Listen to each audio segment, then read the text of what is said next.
Hello, friends. Welcome to another session on paper discussion. CHSL 2 July 2019 shift 2 का जो paper था उसमें जो रीजनिंग का सेक्शन था उसमें 25 क्वेश्चंस आए थे।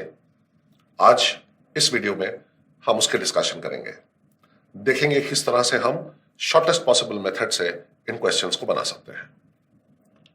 तो चलिए फर्स्ट क्वेश्चन देखते हैं। Which number will replace the question mark in the following series? तो ये आप देख पा रहे हैं कि this is a question which is based on the topic number series. 2, 4, 16, 52, 132, 282 ये देखिए वैल्यूज एकदम से बढ़ रही हैं यहां पर।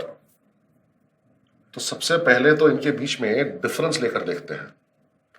तो स्टार्ट करते हैं 2 से। +2 4, +12 16, +36 52,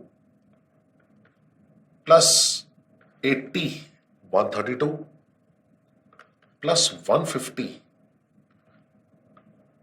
बनेगा 282। तो क्योंकि यहां पर जो डिफरेंसेस हमने लिए हैं इनमें कोई सेट पैटर्न नहीं बन रहा है, तो इन डिफरेंसेस का फिर से डिफरेंस ले लें।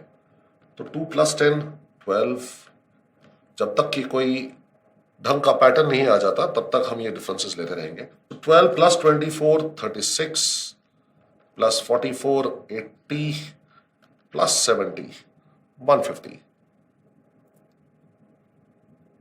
एक बार फिर डिफरेंस लेकर देखें। 10 + 14 24, +20 44 एंड +26 70।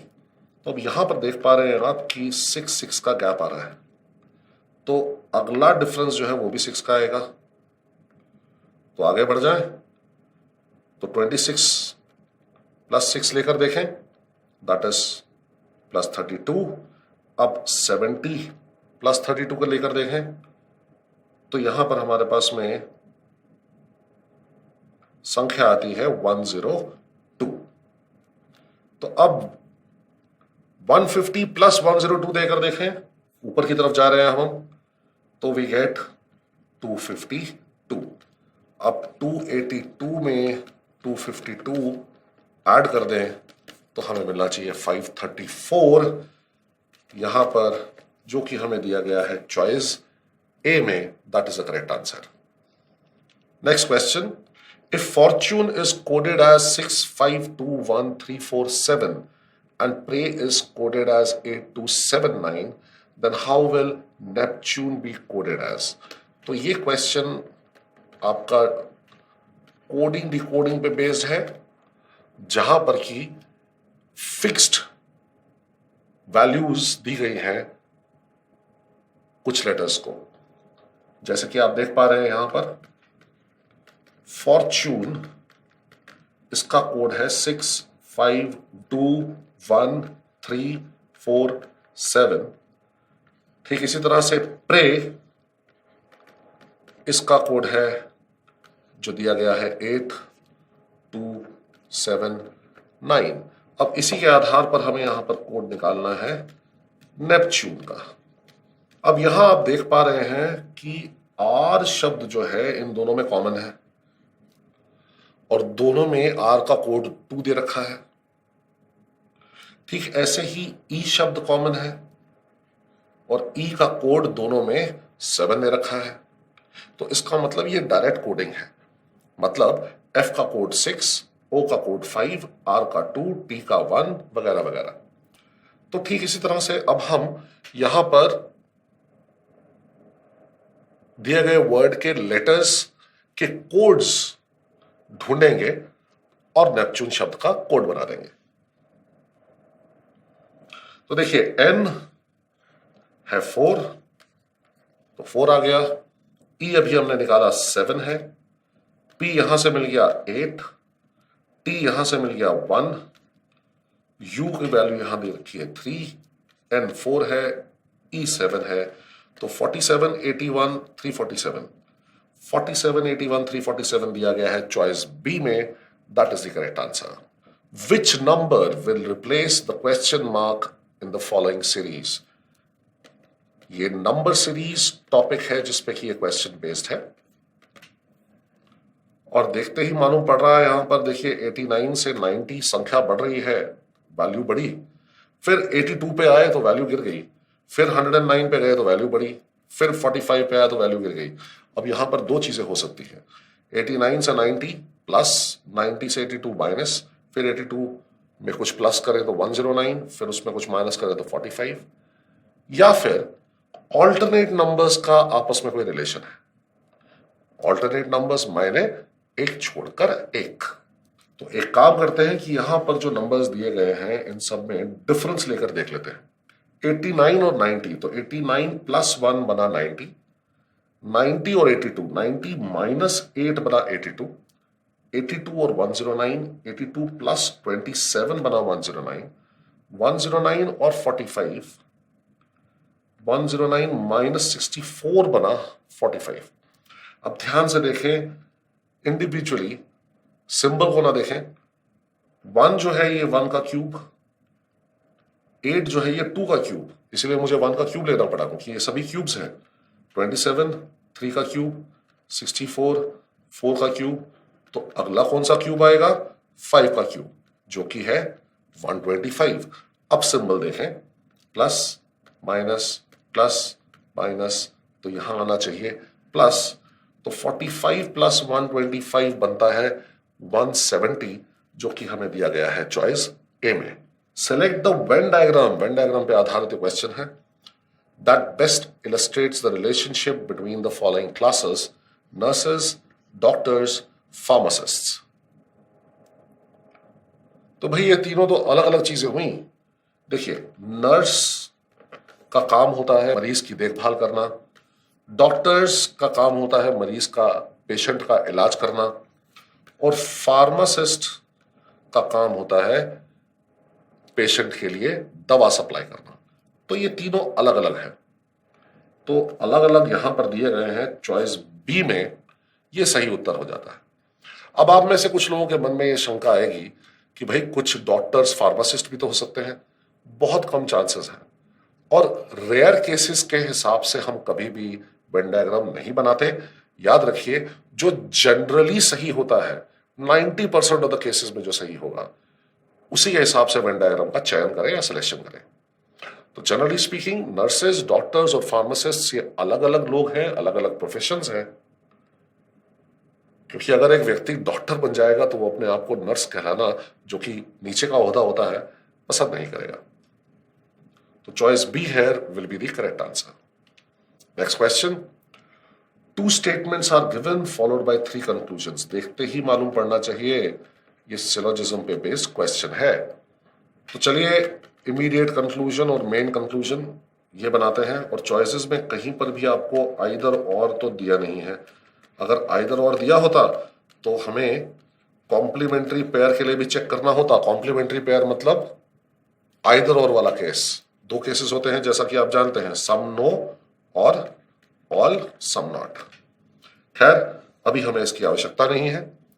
तो पहले जाते हैं फर्स्ट कंक्लूजन पर, विमेन सिंगर्स। क्या विमेन और सिंगर्स दोनों के दोनों शब्द एक ही स्टेटमेंट में, एक ही वाक्य में दिए गए हैं?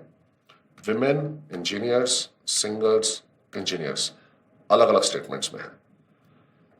तो यहां से मिला विमेन, यहां से मिला सिंगर्स, और दोनों को जोड़ने के लिए common term, middle term engineers. तो tick, cross, cross, cross, middle term engineers को 2 क्रॉस मार्क मिल रहे हैं, जिसका मतलब होता है नो कंक्लूजन। ये रूल्स मैंने आपसे डिस्कस किए हैं, सिलोजिज्म के वीडियो को रेफर करें, बहुत आसान तरीका है। तो 1 तो आ ही नहीं सकता। ऑल सिंगर्स आर विमेन, फिर वही बात है, सिंगर्स और विमेन के बीच में कंक्लूजन नहीं बन सकता, क्योंकि मिडिल टर्म इंजीनियर्स को दोनों स्टेटमेंट में क्रॉस मार्क मिल रहा है। मिडिल टर्म को कम से कम 1 टिक मार्क मिलना चाहिए था, तो 2 भी नहीं बनेगा। सम इंजीनियर्स आर विमेन, जब यहां कहा जा रहा है ऑल विमेन आर इंजीनियर्स, तो यहां से मिल जाएगा सम इंजीनियर्स आर विमेन। तो ये हो गई इमीडिएट कंक्लूजन या आईसी। तो 3 बिल्कुल सही है। Choice A only conclusion 3 follows will be the correct answer. इस क्वेश्चन को वेन डायग्राम के माध्यम से भी करते हैं। All women are engineers, some singers are engineers. अब देखिए सिंगर्स यहां हो सकते हैं, सम सिंगर्स आर इंजीनियर्स। अब यही एक डायग्राम सफिशिएंट है आपको उत्तर देने के लिए। ऑल विमेन आर सिंगर्स, भाई विमेन और सिंगर्स में तो कोई नाता ही नहीं है दूर दूर का। इन दोनों के जो सर्कल्स हैं वो डिसजॉइंट सेट बनाते हैं, अलग अलग है, कोई इंटरसेक्शन नहीं है। Similarly all singers are women, ये भी नहीं हो सकता, कोई इंटरसेक्शन नहीं है। Some engineers are women, definitely ये इंजीनियर्स है, ये वुमेन है, इनके बीच में इंटरसेक्शन है, तो कुछ इंजीनियर्स वुमेन है, ये बिल्कुल सही आता है। तो choice A is the correct answer. 3 of the following 4 numbers are alike in a certain way and one is different. Pick the number that is different from the rest. तो ये number odd one out या फिर कह सकते हैं कि number classification, इस पे बेस्ड क्वेश्चन है, ये टॉपिक का नाम है। तो अब ये नंबर्स आपस में कैसे रिलेटेड है एक बार जरा देखिए। 3 नंबर्स यहां पर ऐसे होने चाहिए जिनमें कुछ कॉमनैलिटी है, लाइकनेस है। लाइकनेस मतलब सिमिलैरिटी है। चौथे में वो वाली क्वालिटी नहीं है, इसलिए वो बाकी तीनों से अलग है। ये हमें फाइंड आउट करना है कि ये कौन सा नंबर है। तो ये है तो सभी के सभी ऑड नंबर्स, और इतने बड़े नंबर स्क्वायर्स या क्यूब्स तो हो नहीं सकते। तो बेहतर है कि यहां पर जो नंबर्स दिए गए हैं इनके डिजिट्स को, अंकों को जोड़ लें, ऐड कर लें। तो 8 + 3 + 1 + 1 + 5 ये बना 18, सभी अंकों का, सभी डिजिट्स का सम। इधर से चॉइस बी में 4 + 3 + 2 + 1 + 7 ये बना 4 + 3 7 × 2 9 + 1 10 + 7 17। चॉइस सी में 5 + 4 + 2 + 1 + 5 5 + 4 9 + 2 11 + 1 12 + 5 17। ये आंसर लग रहा है क्योंकि 2 में 17 आ गया है। फिर भी चॉइस डी एक बार चेक करते हैं। 1 + 2 + 3 + 4 + 7 1 + 2 3 + 3 6 + 4 10 + 7 फिर मिला 17। अब आप देख सकते हैं कि इन तीनों चॉइसेस में जो नंबर्स दिए गए हैं उनके डिजिट्स का सम 17 है, जबकि फर्स्ट चॉइस में जो नंबर दिया गया है उसके डिजिट्स का सम 18 है। तो ये वाला नंबर ए में जो दिया गया है ये बाकी तीनों से अलग हो गया। सो choice A is the correct answer. Select the set in which the numbers are related in the same way as are the numbers of the following set. अब ये 3 नंबर्स दिए गए हैं तो है ये नंबर एनालॉजी का ही क्वेश्चन, और वो है रिलेटेड नंबर्स। उसमें एक जो टाइप है कि कैसे ये एक दूसरे से रिलेटेड हो सकते हैं। तो ध्यान से देखने पर मालूम पड़ेगा कि 15 × 7 होता है 105। देखिए 15 × 7 बना 105, और 105 में से अगर आप 3 माइनस करें तो मिलेगा 102। तो 15 × 7, तो 15 × 7 - 3 ये आना चाहिए। फिर 102 और 313 में क्या रिश्ता है? देखिए 102 × 3 अगर हम करें, जो पास वाला नंबर देगा हमको, तो वो आ जाता है 306। और 306 और 313 में क्या डिफरेंस है? अगर इसमें 7 ऐड कर दें तो मिलेगा 313। तो 102 × 3 + 7 ये आना चाहिए। तो एक में पहले टर्म में इंटू 7 करके 3 माइनस कर रहे हैं, फिर 7 और 3 को एक्सचेंज कर दिया, दूसरे से तीसरे टर्म में 3 से मल्टीप्लाई करके 7 प्लस कर रहे हैं। तो ऐसा किस चॉइस के अंदर दिए गए नंबर्स के बीच में होता है? तो चलिए पहले तो चॉइस ए देखते हैं। 11 74 229। अब देखिए 11 × 7, 11 × 7 तो बना 77। इसमें से अगर 3 माइनस करें तो आएगा 74। बिल्कुल सही। 11 × 7 - 3। देखिए ये पार्ट जो है ये मैच हो गया। तो क्या 74 इंटू 3 प्लस 7 हमें 229 मिलेगा? चलिए देखते हैं। 74 इंटू 3 अगर करें तो 3 4 12, 7 3 21 plus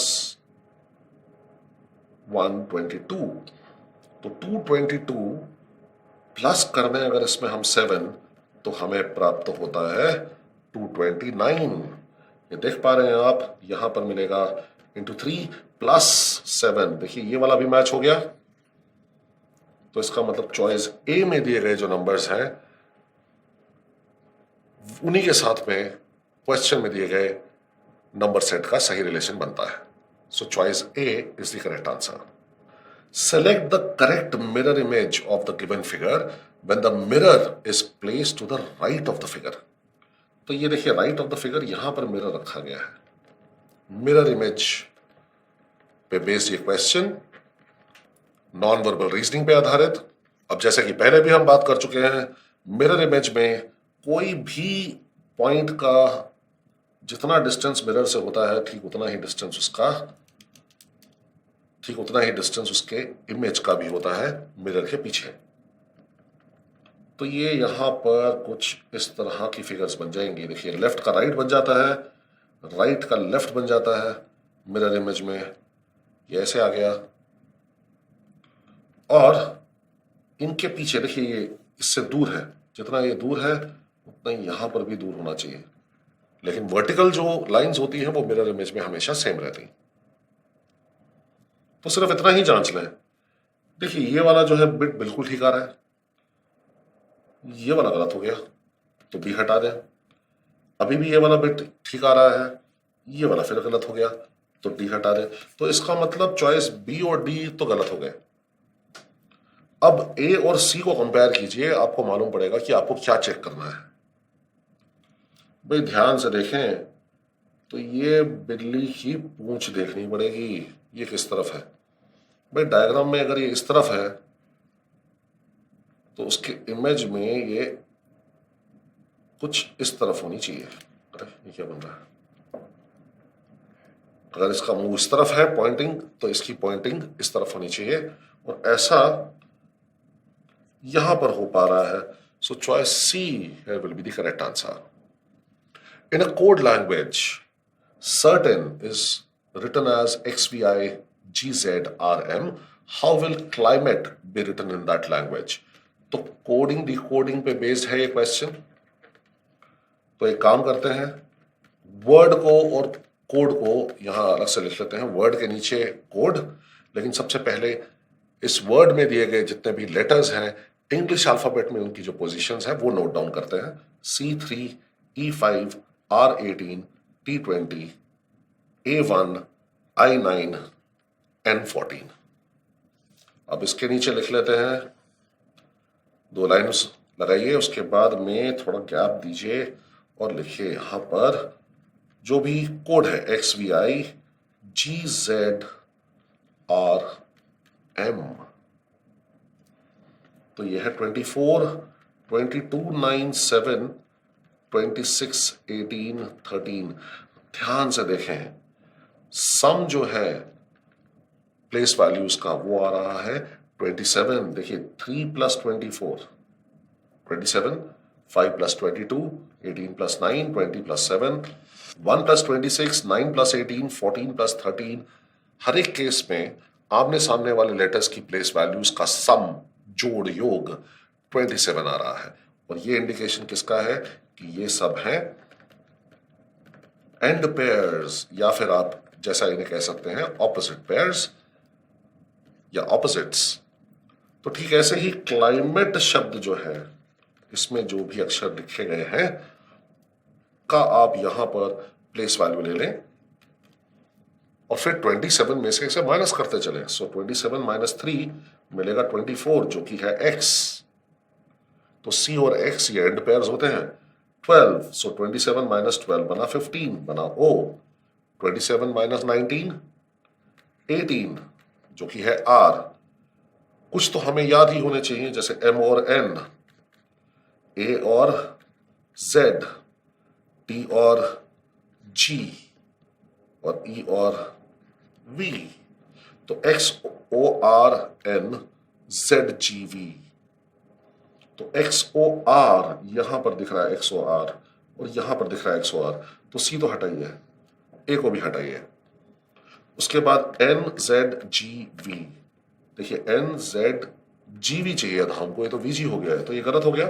NZGV, choice D is the correct answer. Select the figure that will come next in the following figure series.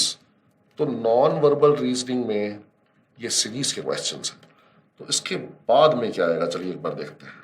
उसके अंदर डब्बा बना देते हैं सीरीज के अंदर ही, और दिए गए एलिमेंट्स की मूवमेंट्स को एक बार देखते हैं ध्यान से। अब आप देख सकते हैं कि यहां पर जो बीच वाला है एलिमेंट स्क्वायर, वो ऊपर की तरफ चला गया, यहां पर आ गया। ठीक ऐसे ही यहां पर जो सर्कल है अब बीच में, ये राइट साइड पे था, इधर शिफ्ट हुआ मिडिल में, फिर वापस शिफ्ट हुआ। अब ये लेस देन का सिंबल जो लेफ्ट साइड में था, ये सेंटर की तरफ गया, फिर दोबारा लेफ्ट में चला गया। लेकिन सबसे पहले डायग्राम में अगर देखें, ये 1 2 3 4 5, तो पहले डायग्राम में अगर आप देखें तो प्लस का सिंबल गायब हो जाता है और उसकी जगह आ जाता है 5। ये हम देख सकते हैं कि पहले डायग्राम में जो फिगर्स हैं वो हॉरिजॉन्टल लिखी है, फिर फिगर्स वर्टिकल बन जाती हैं, फिर हॉरिजॉन्टल एक रो में, फिर वर्टिकल एक कॉलम में, फिर हॉरिजॉन्टल एक रो में। अब यहां पर हमें चाहिए होंगी वर्टिकल एक कॉलम में, बारी बारी से horizontal vertical horizontal vertical horizontal, अब बारी वर्टिकल की। तो जो भी नया कैरेक्टर आता है, चाहे यहां पर नंबर 5 हो, वो 3 डायग्राम तक तो दिखाई दे रहा है। देखिए यहां 5 है नीचे, बीच में आया, फिर वापस अपने स्थान पर आया, फिर अगले डायग्राम में गायब हो गया। तो ऐसे ही प्लस जो है वो यहां पर गायब होने की स्थिति में है, तो 5 आया है, सेंटर में गया, फिर नीचे आ गया, फिर गायब हो गया। अब स्क्वायर जो है वो ऑलरेडी यहां पर हो सकता है कि नीचे रहा हो पिछले डायग्राम में, सेंटर में आ गया, ऊपर गया, फिर यहां गायब हो गया। इधर से लेस देन का जो सिंबल है, इसके भी 3 टर्न हो चुके हैं, ये लेफ्ट में है, फिर सेंटर में है, फिर लेफ्ट में है, तो अब ये गायब हो जाएगा। तो लेस देन का सिंबल नहीं आना चाहिए। जबकि अगर आप देखें तो ये 2 चॉइसेस हैं जहां पर कि लेस देन का सिंबल दिख रहा है, तो चॉइस बी और चॉइस सी ये तो उत्तर नहीं हो सकते। अब अगर आप देखें तो ट्राइंगल यहां पर इस डायग्राम में इसकी उत्पत्ति हुई है, यहां पर इस डायग्राम में ये ट्राइंगल अपीयर हुआ है पहली बार, फिर सेंटर में गया, उसके बाद वापस इसे अगले डायग्राम में अपनी ही जगह पर जाना चाहिए, तो मतलब ऊपर दिखेगा ट्राइंगल। अब इन 2 डायग्राम में ऊपर तो दिख रहा है ट्राइंगल, अच्छा बीच में इक्वल टू भी दिख रहा है अगर आप देखें तो। क्यों? क्योंकि इक्वल टू यहां पर पहली बार 5th डायग्राम में अपीयर हुआ है। अब इसे सेंटर की तरफ जाना चाहिए, तो ये यहां आ गया, तो दोनों डायग्राम में ही सेंटर पे दिख रहा है। फर्क कहां है भाई? ए में जो नया लेटर आ रहा है वो है एस, जबकि डी में नया लेटर आ रहा है प्लस। आप देख पा रहे हैं कि 1 से लेकर 5 तक जहां पर भी हम जा रहे हैं डायग्राम 1 से डायग्राम 5 पर, तो कोई भी नंबर या लेटर या कोई भी कैरेक्टर या सिंबल रिपीट नहीं हुआ। एक बार अगर आया और फिर चला गया, अगर डिसअपियर हो गया, तो फिर दोबारा वही एलिमेंट रिपीट नहीं हुआ। तो इसीलिए यहां पर प्लस तो पहले डायग्राम में आ चुका है, इसे रिपीट ना करें और नया कैरेक्टर ले लें या नया एलिमेंट ले लें जो कि है एस। तो choice A here should be more appropriate out of the 2 choices. Next question. 3 different positions of the same dice are shown. तो डाइस पे आधारित ये प्रश्न आपके सामने है। Find the number on the face opposite to the one having 1. Number 1 हमें कहां दिख रहा है जी? भाई यहां भी दिख रहा है, यहां भी दिख रहा है। इसमें से कोई भी एक डायग्राम ले लीजिए। दोनों डायग्राम नहीं लेने, एक डायग्राम जिसमें 1 दिखाई पड़े और दूसरा डायग्राम जिसमें 1 ना दिखाई पड़े। जो दूसरा डायग्राम होगा जिसमें 1 नहीं दिखाई पड़ रहा है उसी में तो 1 का ऑपोजिट दिखाई पड़ेगा, क्योंकि ऑपोजिट्स कभी भी साथ में नहीं दिखते। तो एक तो डायग्राम वो होना चाहिए जिसमें क्वेश्चन में दिया गया नंबर दिखे, जिसके ऑपोजिट वाला आपको चाहिए, और दूसरा डायग्राम वो होना चाहिए जहां पर कि क्वेश्चन में पूछा गया नंबर, जैसे कि यहां पर 1 है, वो ना हो, तभी उसके अंदर 1 का ऑपोजिट हम देख पाएंगे। इसका मतलब इन तीनों डायग्राम्स में ये वाला डायग्राम तो हमें लेना ही होगा, क्योंकि इसमें 1 नहीं है, तो इसी में 1 का ऑपोजिट नंबर दिखाई पड़ेगा। तो बहुत आसान, आप सेकेंड और थर्ड डायग्राम को कंसिडर कर लें, फर्स्ट डायग्राम की आपको कोई आवश्यकता नहीं। रीजन कि सेकेंड और थर्ड डायग्राम में आपको दो नंबर्स कॉमन दिख रहे हैं। रूल 1 क्या कहता है, अगर दो एलिमेंट्स कॉमन हो तो थर्ड एलिमेंट्स जो है वो हमेशा ऑपोजिट होते हैं। तो 2 और 5 यहां पर कॉमन दिख रहे हैं, तो 1 इज ऑपोजिट 6। तो चॉइस ए यहां पर हमारा सही उत्तर बन जाएगा। Select the combination of letters that when sequentially placed in the gaps of the given letter series will complete the series. तो ये आप देख पा रहे हैं कि this is a question which is based on continuous series, जहां पर कि कुछ लेटर्स कंटिन्यूसली लिखे हुए हैं। तो ऐसे में हम क्या करते हैं, सबसे पहले नंबर ऑफ लेटर्स इस सीरीज में हमें कितने दिए गए हैं उनकी गणना कर लें। जैसे 1 2 3 4 5 6 7 8 9 10 11 12 13 14 15 16 17 18 19 20 21 22 23 24 25 26 27 28। तो 28 को जरा फैक्टराइज करके देखें। ग्रुप्स लेटर्स, तो या तो 4 ग्रुप बनेंगे 7 लेटर के, या फिर 7 ग्रुप बनेंगे 4 लेटर के। 7 4 28। और यहां पर आप देख ही पा रहे हैं कि 4 लेटर्स का इस्तेमाल हो रहा है, ए बी सी और डी। तो चलिए इसे हम 7 ग्रुप्स में डिवाइड करते हैं, 4 लेटर के। तो ये देखिए, 4 के बाद एक लाइन लगाइए, 8 के बाद लगाइए, 12 के बाद, फिर 16 के बाद, फिर 20 के बाद, और फिर लास्ट में 24 के बाद में। अब वैसे तो आप इस सीरीज को देखकर अगर आपकी अच्छी प्रैक्टिस है तो पहचान सकते हैं।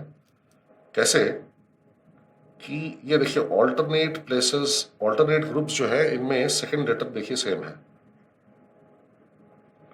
फिर अगले ग्रुप में जाएंगे ऑल्टरनेट में, तो ये वाले लेटर सेम है, और ये वाला लेटर जो है ये फर्स्ट ग्रुप से सेम दिख रहा है।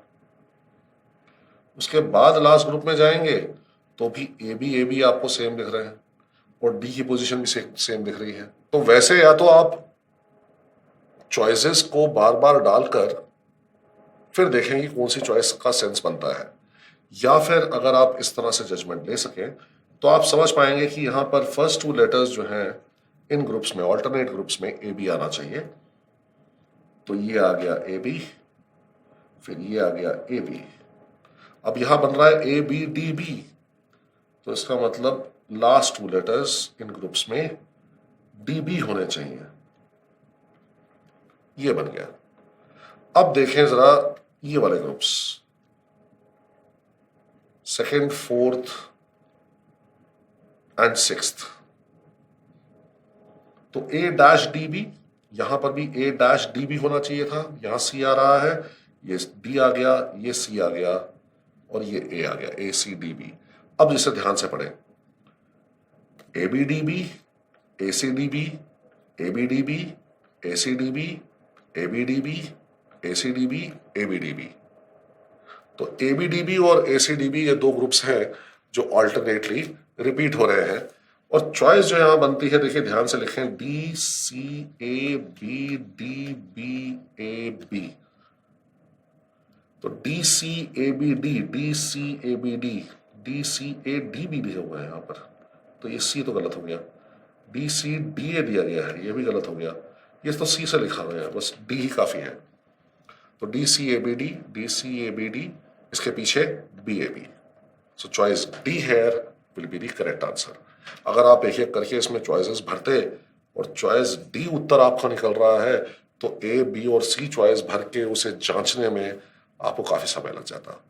तो ऐसे ही आप जान सकते हैं, देख सकते हैं कि कौन कौन से ग्रुप्स में कौन कौन से लेटर्स फिट होते हैं। Next question, from the given alternative select the numbers that must be interchange to make the following equation correct. अब वैसे तो ये साइन इंटरचेंज का क्वेश्चन हो जाता है, लेकिन साइन की जगह यहां पर नंबर इंटरचेंज हो रहे हैं, तो एक एक करके चॉइसेस यहां पे आप यूज करते रहे। तो चॉइस ए देखिए, 6 की जगह आएगा 3 और 3 की जगह आएगा 6, तो इसका इस्तेमाल करते हैं। 16 minus 3 plus 12 into 6 divided by 4 is equal to 18। अब क्योंकि यहां पर अरिथमेटिक ऑपरेटर्स लगे हुए हैं तो हमेशा याद रखें कि आपने बोर्ड मास सिस्टम का इस्तेमाल करना है। Brackets of division, multiplication, addition, subtraction, इसी क्रम में आप इन ऑपरेटर्स का इस्तेमाल करेंगे। तो सबसे पहले इस्तेमाल होगा यहां पर, सॉल्व करेंगे डिवीजन। तो 6 डिवाइडेड बाय 4, अगर इस पूरी इक्वेशन को लिखें तो ये बन जाता है 12 इंटू 6 बाय 4। कुछ कैंसिल कीजिए, ये 2 3 जा 2 2 जा, ये भी कैंसिल कीजिए 6। तो ये बन गया, यहां से अगर मैं इसे नीचे कॉपी करूं तो 16 माइनस 3 बना 3, और यहां पर 6 इंटू 3 बना 18, और बीच में जो सिंबल लग रहा है वो है प्लस का। तो क्या 13 प्लस 18 18 के बराबर होता है? बिल्कुल भी नहीं। तो इसका मतलब चॉइस ए गलत है, इसे हम एलिमिनेट कर देते हैं। तो चलिए एक बार देख लेते हैं चॉइस बी क्या कहती है। अब इसमें 6 और 4 को इंटरचेंज करना है, तो यहां पर आ जाएगा 4 और यहां आ जाएगा 6। तो चलिए इसे ऐसा ही कॉपी कर लेते हैं। 16 minus 4 plus 12 into 3 divided by 6 is equal to 18। Check करते हैं। तो ये क्योंकि मल्टीप्लिकेशन और डिवीजन साथ में दिए गए हैं तो इसे इकट्ठे सॉल्व करें। ये बना 12 इंटू 3 बाय 6 मायने ये बना पहले तो हाफ और ये आपस में कैंसिल हुए, ये बना 6। तो यहां तो आ जाएगा 6। अब 16 माइनस 4 जो होता है वो होता है 12, बीच का सिंबल लीजिए प्लस। तो क्या 12 प्लस 6 बराबर होता है 18 के? बिल्कुल होता है जी। तो choice B is absolutely correct. Select the word pair in which the two words are related in the same way as are the two words in the following word pair। तो ये वर्बल एनालॉजी पे based question आपके सामने आ जाता है। Myopic, फार cited. अब myopic आपको पता होना चाहिए, इसका मतलब होता है शॉर्ट साइटेड, मतलब जिनको पास की चीजें क्लियरली दिखती हो। और फार साइटेड इसके विपरीत है, ऑपोजिट है, एंटोनिम है। तो ऑपोजिट ऑपोजिट वाले कौन से होंगे? देखिए ट्रबल और ग्रीफ तो सेम ही हो गया, ट्रबल मुसीबत, ग्रीफ दुख, दोनों ही नेगेटिव हो गए। Postpone, suspend. अब बी में दिया गया है पोस्टपोन और सस्पेंड। पोस्टपोन करना किसी चीज को आगे के समय के लिए टाल देना, सस्पेंड करना मतलब किसी चीज को रोक देना। तो दोनों ही देरी के संकेत देते हैं, दोनों ही इस बात के संकेत देते हैं कि कोई काम जो है वो पूरा नहीं किया गया, या तो वो पोस्टपोन हो गया या सस्पेंड हो गया। जबकि सी में देखें तो फेमस, प्रसिद्ध, ऑब्सक्योर, अप्रसिद्ध। फेमस वो होता है जो वेल नोन होता है, जिसे लोग जानते हैं। ऑब्सक्योर जो वेल नोन नहीं होता, जिसको लोग नहीं जानते हैं। तो सी में ये दोनों एंटोनिम्स हैं, एंटोनिम्स हैं या ऑपोजिट इन मीनिंग है। तो चॉइस सी यहां पर सही उत्तर बन जाता है। Ranga got thrice as many sums wrong as he got right in a mathematics assignment. तो ये तो सीधा सीधा एक मैथमेटिकल पजल है, या फिर आप कह सकते हैं कि कुछ अरिथमेटिक बेस्ड क्वेश्चंस भी रीजनिंग के सेक्शन में कई बार आ जाते हैं। तो Ranga got thrice as many sums wrong as he got right in a mathematics assignment.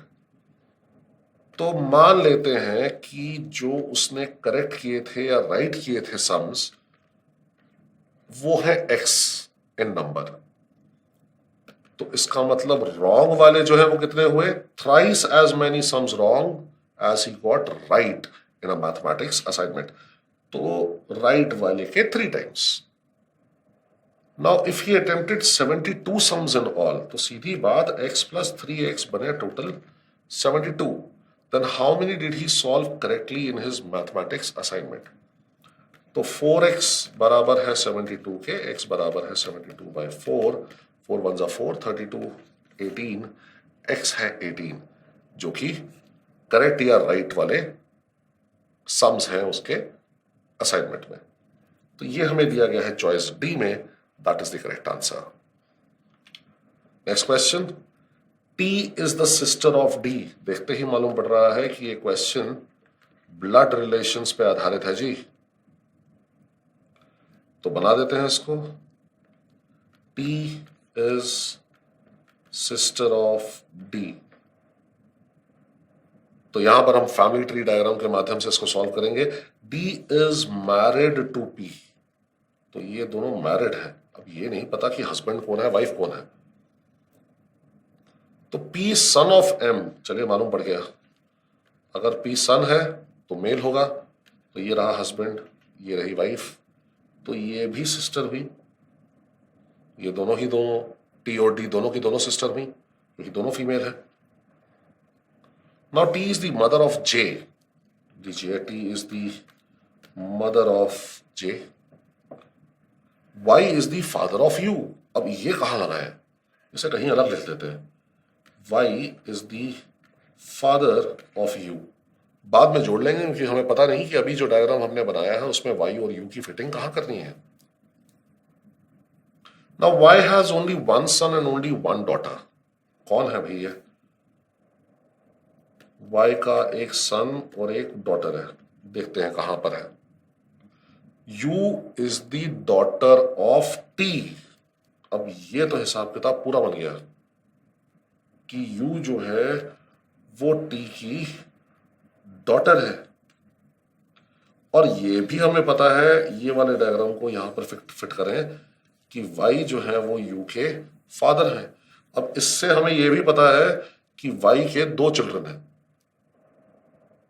एक तो U और दूसरा J, और ये हो गया सन, क्योंकि यहां पर दिया गया है Y has only one son and only one daughter। अब इसके आगे दिया गया है Q is the son of D। तो लीजिए यहां Q को बना लेते हैं, ये सन हो गया D का। If M is the wife of W, then how is Q related to W? If M is the wife of W, ये वाइफ है तो ये हस्बैंड होंगे। तो Q का रिलेशन W से क्या हुआ? देखिए ये रहा Q और ये रहा W, इनका आपस में रिलेशन बताना है। देखिए W की वाइफ है M, जिसका सन है P, तो इसका मतलब W का भी सन हुआ P। अब W का अगर सन है P, तो Q अगर देखें तो वो सन है P का। तो Q के फादर हुए P, जिनके फादर हुए W, तो इसका मतलब Q जो है वो W का ग्रैंडसन या पोता, ये लगा, जो कि दिया है हमें चॉइस सी में। How many triangles are present in the following figure? This question is based on figure counting, जहां पर की काउंटिंग ट्राइंगल्स पे बेस्ड ये क्वेश्चन है। तो जैसा कि आप जानते हैं कि अगर हमें एक ट्राइंगल में एक लाइन दिख जाए बीच में वर्टेक्स से ऑपोजिट साइड पर, तो ये होते हैं 3 ट्राइंगल्स। तो ये वाली फिगर जो है इसे ट्रेस करें, इसे गिनते जाएं। तो मैं यहां पर ये वाली फिगर देखें आप, ये 3 ट्राइंगल्स हुए, ये पॉइंट से जितने भी ट्राइंगल्स बनते हैं वो देखिए, तो ये 3 बन गए। यहां पर ये देखिए, ये भी 3 बन गए।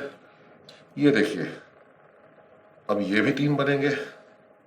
अब इसी तरह से यहां देखें इसके ऑपोजिट में, तो ये भी 3 बनेंगे इस पॉइंट से, तो +3 ये हो गए। इसे थोड़ा और आगे लेकर जाए तो ये भी 3 बनेंगे, जैसा आप देख पा रहे हैं यहां पर, +3। और ये वाला बीच वाला जो है देखिएगा, ये भी 3 बनेंगे, +3। तो ये बना 3 × 5, टोटल 15। इसके बाद इंडिविजुअल ट्राइंगल्स अगर देखें तो ये रहा 16, और ठीक इसके ऑपोजिट ये रहा 17। ठीक ऐसे ही ये वाला ट्राइंगल आपको दिख रहा है 18, ये वाला ट्राइंगल आपको दिख रहा है 19, 16, 17, 18, 19। फिर आप ये वाले 2 ट्राइंगल्स भी देख पा रहे हैं, 20, ये मिला 21। फिर आप ये ट्राइंगल देख सकते हैं और ये ट्राइंगल देख सकते हैं, ये बने 22 और 23। और अंत में आप ये वाले ट्राइंगल्स देख सकते हैं, देखिए यहां से यहां तक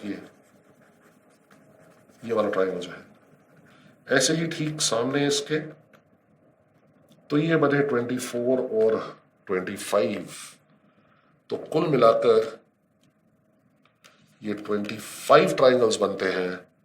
choice D is the correct answer. Arrange the following words in logical and meaningful order. तो ये लॉजिकल सीक्वेंसिंग ऑफ वर्ड्स पे बेस्ड क्वेश्चन है जो आपके सामने है। अब ये वर्ड्स के मीनिंग्स देखिए, लस्ट्रम, सेंचुरी, ईयर, मिलेनियम, डेकेड, ये सभी पीरियड्स हैं, समय की अवधियां हैं, ड्यूरेशंस हैं। जैसे कि लस्ट्रम है 5 years, सेंचुरी 100 years, ईयर तो ईयर ही रहेगा, millennium 1000 years and decade 10 years। तो यहां पर या तो सबसे छोटे से स्टार्ट होगा या फिर सबसे बड़े से स्टार्ट होगा। छोटा है यहां पर नंबर 3 और सबसे बड़ा है मिलेनियम यानी कि 4। तो 3 से तो यहां पे स्टार्ट हो रहा है, 4 से कोई चॉइस स्टार्ट नहीं हो रही है, और 3 से सिर्फ एक ही चॉइस है, इसे मैं अपना उत्तर बना दूंगा। आगे कुछ जांचने की आवश्यकता ही नहीं है। वैसे अगर देखा जाए तो सबसे छोटा ईयर यानी 3, उससे बड़ा 5 years यानी लस्टम 1, उससे बड़ा 10 years यानी डेकेड 5, उससे बड़ा सेंचुरी, और सबसे बड़ा मिलेनियम। सो 3, 1, 5, 2, 4 करेक्ट है। लेकिन उत्तर निकालने के लिए आपको सिर्फ यही चीज देखनी थी कि ये असेंडिंग ऑर्डर में है छोटे से बड़ा या डिसेंडिंग ऑर्डर में है बड़े से छोटा। तो यहां हमने देखा कि असेंडिंग ऑर्डर में 3 से स्टार्ट होगा और डिसेंडिंग ऑर्डर में 4 से स्टार्ट होगा। कोई भी चॉइस 4 से तो स्टार्ट हो नहीं रही, और केवल एक ही चॉइस है जो 3 से स्टार्ट हो रही है, उसे अपना उत्तर बनाएं। चाहे आपको मान लीजिए लस्ट्रम का या मिलेनियम का या किसी वर्ड का मतलब ना भी पता हो, तो भी आप इसे बड़े आसानी से सॉल्व कर सकते थे। सो choice D is the correct answer. In a code language, consultancy is written as something, and how will masterminds be written as in that code? तो ये कोडिंग डिकोडिंग टॉपिक पे क्वेश्चन है, जैसा कि आप देख पा रहे हैं। और जो भी वर्ड हमें यहां पर दिया गया है, एक बार उसे अलग से लिख लेते हैं। और Q यहां पर कहीं नहीं है, तो उसका मतलब प्लेस वैल्यूज लेनी होंगी हमको। सो 315, N14, S19, U21, L12, T20, A1, N14, C3, Y25। इसके नीचे लिख देते हैं जो कोड दिया गया है, QOJKY, QOJKY, OUYJWP, OUYJWP। इन सब की प्लेस वैल्यूज भी यहां ले लेते हैं। 17, 15, 10, 11, 25, 15, 21, 25, 10, 23 एंड 16। अब यहां पर अगर देखा जाए तो मास्टरमाइंड्स का जो कोड निकालना था, चॉइसेस को जरूर देखा कीजिए। चारों की चारों चॉइसेस ए से स्टार्ट हो रही हैं, नेक्स्ट लेटर पी है, नेक्स्ट लेटर ओ है, तो ये तो कंफर्म हो गया। और उससे नेक्स्ट लेटर डब्ल्यू है, ये भी कंफर्म हो गया। तो यहां पर कुछ प्लेसेस हैं जिनकी पोजीशंस फिक्स हो गई हैं। ओ जेड जे ई आई, इनकी पोजीशन भी फिक्स है। तो ये तो आंसर आपको दिया ही हुआ है। चलिए बनाते हैं मास्टरमाइंड्स। 13, 1, 19, 25, 18, 13, 9, 14, 4, 19। अब कॉमन देखिए यहाँ पे APOW, ये तो पहले कॉमन नहीं रखे हैं, APOW। और लास्ट के 5 OZJEI, OZJEI। चलिए इनकी प्लेस वैल्यूज यहां पर एक बार डाल देते हैं। तो 13 माइनस 12 होता है 1, लेकिन 3 माइनस 12 तो 17 नहीं होता। ओके, तो C जो है वो थर्ड लेटर होता है, और सेकेंड साइकिल में 26 ऐड करके 29th लेटर भी बन जाता है। तो अगर 3 की जगह हम इसे 29 लिखें और अब देखें तो 29 माइनस 12 तो 17 आ रहा है, बिल्कुल सही है। अब क्योंकि ये ऑलरेडी हमें दे ही दिए गए हैं, तो इन्हें क्या जांचना। तो इतना लंबा लगने वाला प्रश्न एक्चुअली में देखा जाए तो सिर्फ ई और आर का कोड आपने फाइंड आउट करना है, यानी 5वें और 6ठे अक्षर का। तो इससे आपका काम बहुत कम हो जाता है, तो थोड़ा सा ध्यान रखें। अब यहां देखें 21, 25, 21 प्लस 4, 25, 12, 15, 12 प्लस 3, 15। इसी को यहां अप्लाई करें तो 5 प्लस 4, 9 मायने आई, और 18 प्लस 3, 21 मायने यू। तो बीच में APOW के बाद में IU आना चाहिए। अब अगर चॉइसेस देखें तो यहां पर आई और यू तो नहीं आ रहा है, और यू तो है ही नहीं कहीं पर भी, क्योंकि हमें यहां पर सिर्फ और सिर्फ ये वाले 2 लेटर्स जांचने हैं, जिसमें कि हमें आई और एच और जे सिर्फ यही दिखते हैं। तो और तरीका एक यहां पर जो हम बना सकते हैं, अरे वो कुछ इस तरह से है कि L है 12th लेटर, O है 15th लेटर। तो L और O 12 और 15, 12 प्लस 15 बनता है 27। तो ये अपोजिट्स या फिर कह सकते हैं कि एंड पेयर्स है। तो ठीक इसी हिसाब से अगर देखा जाए तो R का एंड पेयर 18 के हिसाब से आना चाहिए 9, जो कि बनेगा I। तो सेकेंड लेटर I बन सकता है, और इससे पिछला वाला लेटर तो I चलेगा।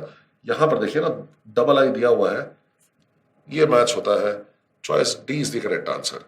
यहां पे सबसे इंपॉर्टेंट लर्निंग, पहले 4 और आखिरी 5 ये लेटर्स कॉमन है, चॉइसेस जरूर देखिएगा, समय बचेगा। तो अल्टीमेटली हमने यहां पर सिर्फ फिफ्थ और सिक्स्थ पोजीशन वाले लेटर्स का कोड फाइंड आउट किया है। तो सिर्फ 2 ही लेटर्स का कोड फाइंड आउट करना था और इनिशियली देखने से आपको लग रहा है कि ये क्वेश्चन बहुत बड़ा है।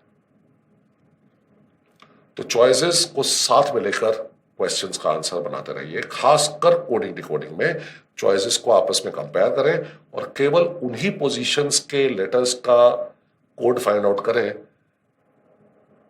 जो कि अनकॉमन है। जहां पर चॉइसेस में सेम पोजीशन पर कॉमन लेटर्स आ रहे हैं उनका कोड निकालने की कोई आवश्यकता ही नहीं है। Select the option in which the given figure is embedded. So non-verbal reasoning में embedded figures. तो यहां पर ए के अंदर तो ये फिगर दिख नहीं रही है क्योंकि ये ऐसे सिर्फ इस डायरेक्शन में एक ही लाइन जा रही है। ये छोटी लाइन थी लेकिन ये तो काफी लंबी लाइन हो गई। तो बी में देखते हैं।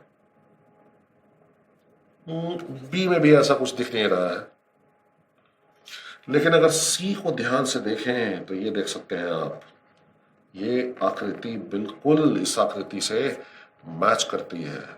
तो choice see here will be the correct answer. 3 of the following 4 words are alike in a certain way and one is different. Pick the odd word out. So verbal odd one out या फिर कहें तो verbal classification. इस पे base question है आपके सामने। Italy, Austria, Germany and Singapore.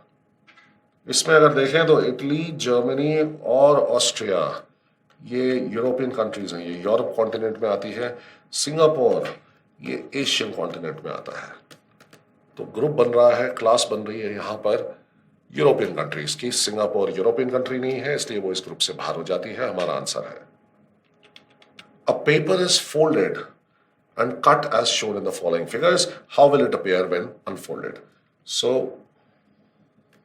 paper folding and cutting पे based a question. तो एक शीट ऑफ पेपर है, उसको पहले राइट साइड मोड़ा, हाफ कर लिया वर्टिकली, फिर उसको नीचे मोड़ा, फोल्ड किया, तो ये 1/4 हो गया। अब कुछ इस तरह से कट्स दिए हैं, तो इसे यहीं पे खोल दें। तो अब जो ये डायग्राम्स हैं इनका मिरर इमेज आपको यहां पर मिलना चाहिए या वाटर इमेज कह सकते हैं आप, जो कि कुछ इस तरह से बनना चाहिए। और ठीक ऐसे ही ये वाला उल्टा हो जाएगा, क्योंकि जब आप वाटर इमेज लेते हैं तो वर्टिकल लाइंस ऑपोजिट हो जाती हैं। तो कुछ ऐसे। अब इसे अगर आप लेफ्ट की तरफ खोलेंगे तो ठीक इसका मिरर इमेज मिलना चाहिए। तो आप सिर्फ इतनी साइड ही चेक कर लें अभी तो पहले। ये ऐसे मिल रहा है क्या आपको? नहीं, देखिए ये वाला तो करेक्ट नहीं होगा ना, ये वाला सही नहीं आया। तो चॉइस ए इज इनकरेक्ट। इसे भी हाफ कर लें, ये वाला अभी भी सही नहीं है। Choice B is incorrect. इसे हाफ कर लीजिए और इसे हाफ कर लीजिए, बिल्कुल सही। ये और ये बिल्कुल सही है। तो सी और डी में से कोई एक चॉइस आंसर हो सकती है। अब सी और डी को आपस में कंपेयर कीजिए। ये देखिए ये फिगर सही है, इसे हाफ कर दें कुछ ऐसे। तो ये वाला ट्राइंगल जो है यहां पर जो हम देख रहे हैं इसकी पोजीशन सही नहीं है, तो सी है। Choice D is the correct answer. Half को भी आप चेक कर लेंगे तो भी आंसर मिल जाएगा। एलिमिनेट ही तो करनी है चॉइसेस। सारा का सारा एग्जैक्ट डायग्राम क्यों चाहिए हमको? हमें तो करेक्ट आंसर चाहिए, करेक्ट सॉल्यूशन नहीं चाहिए। तो पूरा मत बनाए, सॉल्यूशंस चॉइसेस को साथ में लेकर चलें। आपका काम वो चॉइस को चूज करना है जो आपको मार्क्स दिलाएगा, ना कि यहां पर आपको पूरा का पूरा सॉल्यूशन देना है।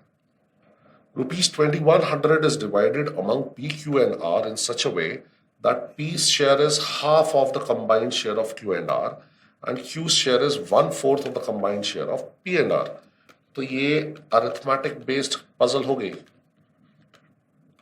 तो अभी हमने देखा कि P, Q, R के बीच में 2100 रुपए, ₹2100 बटने हैं। तो P plus Q plus R बराबर है 2100 के। आगे ये दिया गया है कि P share is half of the combined share of Q and R। तो इसका मतलब हुआ P का share is half of the combined share of Q and R तो इसी में से हम ये भी कह सकते हैं कि Q plus R is equal to 2P।